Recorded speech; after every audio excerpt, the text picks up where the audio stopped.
Halo, assalamualaikum. Kembali ke podcast kisah seorang istri yang soleha menjaga diri suaminya. Dikisahkan suatu ketika Syekh Abu Ishaq Al-Huwaini mengunjungi salah seorang sahabatnya dan ia mendapati sahabatnya itu sedang menangis. Ketika ditanya mengapa dia menangis, sahabatnya justru menangis semakin hebat. Kemudian sahabatnya berkata, "Wahai Syekh, istriku sedang sakit dan beberapa hari ini saya merawatnya." Syekh Abu Ishaq sangat heran dengan tangisan sahabatnya yang hebat itu, padahal ia seorang yang soleh. Ketika tangisannya sudah mulai reda, sahabatnya pun kembali berkata, "Wahai Syekh, apakah engkau heran dengan tangisanku yang seperti ini? Semua ini karena istriku. Seandainya engkau mengenal istriku bagaimana aku mengenalnya, maka engkau akan memaklumi sikapku dan tidak akan mencelaku." "Wahai Syekh, aku adalah orang yang miskin dan pekerjaanku rendah. Penghasilanku hampir tidak dapat memenuhi kebutuhan hidupku. Akan tetapi dengan kehendak Allah Subhanahu wa taala, Allah membukakan hati seseorang untuk pernikahan putrinya denganku. Padahal bapak perempuan itu adalah seorang yang cukup berharta. Kami pun menikah. Dan sungguh istriku ternyata seorang wanita yang soleha, yang sangat baik. Hidup bersamanya terasa kudapatkan surga dunia dengan segala maknanya."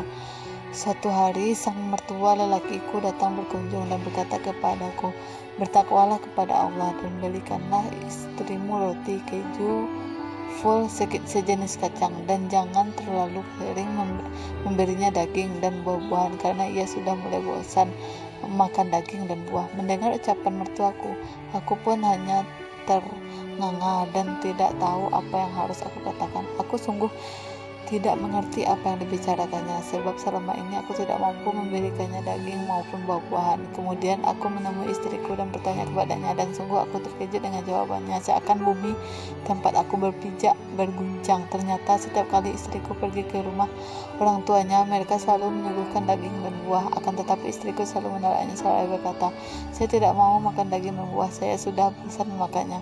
Sesungguhnya suami saya tidak pernah melarang saya untuk memakan daging dan buah, akan tetapi ia sering sekali memberi saya makanan itu hingga saya bosan dengan daging dan buah. Saya lebih suka makan makanan ringan saja. Padahal kenyataannya di rumah kami ia tidak pernah melihat daging kecuali dalam 1 atau 2 bulan sekali saja. Sehari-hari lebih banyak makan kacang full. Aku tidak memiliki sesuatu yang dapat mengenyangkan perutku maupun perut istriku. Sahabatku, istri sahabat yang Syekh tersebut melakukan hal seperti itu adalah karena ia ingin mengangkat derajat suaminya di hadapan keluarganya dan menjadikannya besar di mata mereka. Ia mampu menahan lapar, akan tetapi ia tidak ridha seorang pun mengetahui kemiskinan suaminya. Ia terus bersabar dengan apa yang ada dan senantiasa mengingatkan suaminya dengan janji Allah Subhanahu wa taala. Ia mau bersabar. Semua itu bukan karena sang suami melarangnya, akan tetapi karena ia adalah sebaik-baik wanita soleha yang sabar.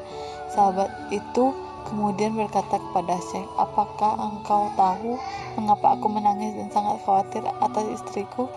Sesungguhnya ini hanya salah satu keistimewaannya saja. Jika aku menceritakan semuanya kesalehannya, maka aku tidak akan mungkin mampu menceritakannya." Sahabatku, sesungguhnya Allah Subhanahu wa taala menjadikan dunia ini penuh dengan keindahan dan kesenangan. Setiap orang beriman tentu akan suka dengan keindahan dan menginginkan kesenangan. Keindahan dan kesenangan yang tidak membawanya terlena dalam kehidupan ini, tetapi ia bisa bawa ke dalam keabadian. Dan ketahuilah duhai sahabatku, keindahan dan kesenangan terbaik dalam kehidupan dunia tersebut adalah wanita yang salihah. Rasulullah SAW bersabda, "Dunia merupakan kesenangan dan kesenangan terbaik dunia adalah wanita soleha." Hadis riwayat Imam Muslim, Nasai, dan Ibnu Majah. Wassalam.